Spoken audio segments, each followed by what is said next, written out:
రేపటితో జీహెచ్ఎంసీ పాలక మండలి టైం ముగుస్తుంది. ఎల్లుండి నుంచి అధికారుల పాలన నడవబోతోంది. దీంతో ఇవాళ ఫేర్వెల్ ఏర్పాటు చేశారు జీహెచ్ఎంసీ కమిషనర్. కార్యక్రమంలో పాల్గొన్న సభ్యులు సందడి చేశారు.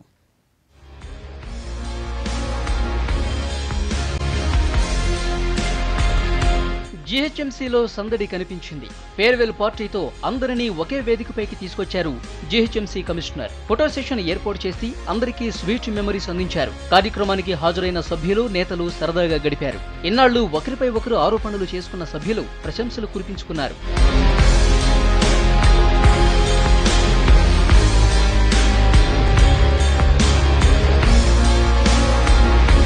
అభివృద్ధికి అవసరమైన ప్రణాళికలు తయారు చేయడంలో అధికారుల సహకారం మరువలేనిదన్నారు mayor Majid Hussain.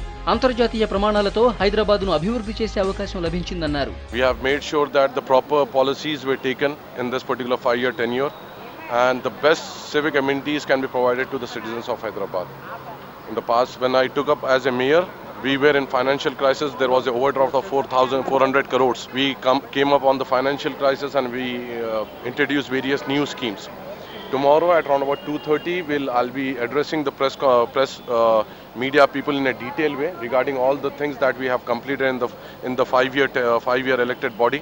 Greater Hyderabad lo 150 mandi kuda andaram kuda represent chestu సమస్యలను అంచలంచలుగా పరిష్కరించుకుంటూ రావడం జరిగింది.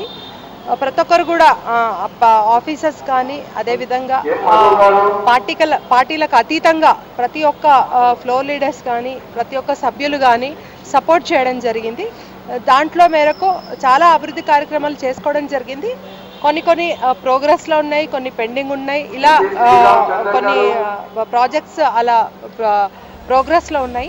ప్రస్తుత పాలక మండలిపై విపక్షాలు విమర్శలు చేశాయి. ప్రజా సంక్షేమాన్ని వదిలేసి ఆర్భాటాలకే ఇంపార్టెన్స్ ఇచ్చారని ఆరోపించారు. 5 ఏళ్ల కాలం అలాగే గడిచిపోయిందన్నారు. రోడ్ల నుంచి డ్రైనేజీ వరకు ఎక్కడి సమస్యలు అక్కడే ఉన్నాయని ఆరోపించారు. ఈ రోజు జీహెచ్ఎంసీ కాలపరిమితం పూర్తవుతున్న తరుణంలో కూడా జీహెచ్ఎంసీలో అధికారుల నిర్లక్ష్యం, అదేవిధంగా పాలకవర్గం, మేయర్, డిప్యూటీ మేయర్, స్థాయి సంఘం సభ్యుల నిర్లక్ష్యం వలన, అవినీతి పరిపాలన వల్ల టోటల్గా జీహెచ్ఎంసీలో సమస్యలుగా మిగిలిపోయి ప్రధానమైన సమస్య నాలల సమస్య.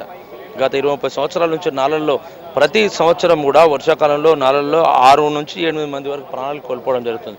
మొన్న కూడా మీరు చూసిరో గర్భిణీ స్త్రీ సికింద్రాబాద్లో బస్సు కోసం వెయిట్ చేస్తూ నాలలో చనిపోవడం జరిగింది. దీనికి ప్రధానమైన కారణం అధికారులు మరియు పాలకవర్గం నిర్లక్ష్య వైఖరి.